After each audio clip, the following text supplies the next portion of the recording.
যদি বলতেন হ্যাঁ এখানে অসুবিধা আছে, এটা তোমার ভুল হয়েছে, তুমি সংশোধন করো, আমরা করে দিতাম। ভুল তো যে কোনো কেউ করে ফেলতে পারে, সবটা কি আমি করি না। इसके लिए पूरा जिम्मेदारी ममता बनर्जी है। हम लोग का यही सीधा डिमांड है, please arrest Mamata Banerjee and her all associate those who were present on 5 May 2022 cabinet meeting. অতিরিক্ত শূন্যপদ তৈরি নিয়ে কলকাতা হাইকোর্টের রায় ইতিমধ্যেই নজরে চলে এসেছে রাজ্য মন্ত্রিসভা। আর রায়ের পরের দিনই কি এই ইস্যুতে নিজের ভূমিকা নিয়ে ব্যাখ্যা দেওয়ার চেষ্টা করলেন মমতা বন্দ্যোপাধ্যায়, আর তত বেশি করে তাকেই চেপে ধরার চেষ্টা শুরু করলো বিজেপি। কলকাতা হাইকোর্টের বিশেষ ডিভিশন বেঞ্চের রায়ের 269 নম্বর পৃষ্ঠায় স্পষ্ট বলা হয়েছে, অতিরিক্ত শূন্য পদে নিয়োগ নিয়ে সিবিআই তদন্তের উদ্দেশ্য এটা সামনে আনা যে এক্ষেত্রে কি ধরনের দুর্নীতি হয়েছে, কত বড় দুর্নীতি হয়েছে এবং কারা কারা জড়িত। এটা চমকে দেওয়ার মতো যে জালিয়াতি করে পাওয়া চাকরি বাঁচানোর সিদ্ধান্ত নেওয়া হয়েছিল মন্ত্রিসভার মতো জায়গায়। এটা জেনেও যে এইসব চাকরি হচ্ছে প্যানেলের বাইরে এবং মেয়াদ শেষ হয়ে যাওয়া প্যানেল থেকে।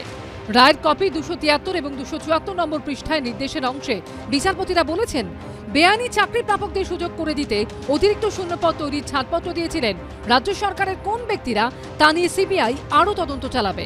প্রয়োজন পড়লে সিবিআই তাদের হেফাজতে নিয়ে জিজ্ঞাসাবাদ করতে পারবে।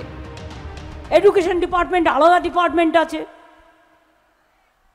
এসএসসি আলাদা আছে, প্রাইমারি এড বোর্ড আলাদা আছে, মাধ্যমিক বোর্ড আলাদা আছে, कॉलेज कमीशन आलादा আছে, এগুলো তারা দেখেন। हाईकोर्ट का डिवीजन बेंच का जजमेंट में बहुत क्लियर है, एडिशनल पोस्ट क्रिएशन करने के लिए जो जिम्मेदारी है उसके खिलाफ सीबीआई का एक्शन होना चाहिए।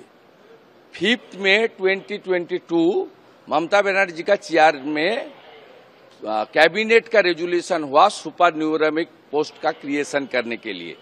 इसलिए हम लोग का यही सीधा डिमांड है, प्लीज अरेस्ट ममता बनर्जी।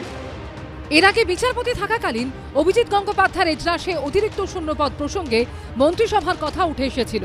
2022 সালের 25শে নভেম্বর আদালতে উপস্থিত শিক্ষা সচিব মনীষ জৈনের কাছে বিচারপতি অভিজিৎ গঙ্গোপাধ্যায় জানতে চেয়েছিলেন অতিরিক্ত শূন্যপদ কেন তৈরি করা হলো।